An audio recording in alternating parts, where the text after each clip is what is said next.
రాష్ట్రంలో అనేక ప్రాంతాల్లో వర్షాలు దంచుకొట్టాయి. శ్రీ సత్యసాయి జిల్లా కదిరిలో సుమారు 40 నిమిషాల పాటు ఉరుములతో కూడిన భారీ వర్షం కురిసింది. ధర్మవరంలో భారీ వర్షానికి రహదారులు నీట మునగడంతో వాహనదారులు రాకపోకలు సాగించేందుకు ఇక్కట్లు పడ్డారు. సుమారు 2 గంటల పాటు విద్యుత్ సరఫరాకు అంతరాయం ఏర్పడింది.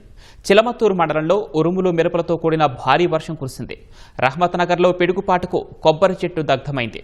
అనంతపురంలో భారీ వర్షానికి నగరంలోని పలు ప్రాంతాల్లో భారీ చెట్లు నేలకొరిగాయి.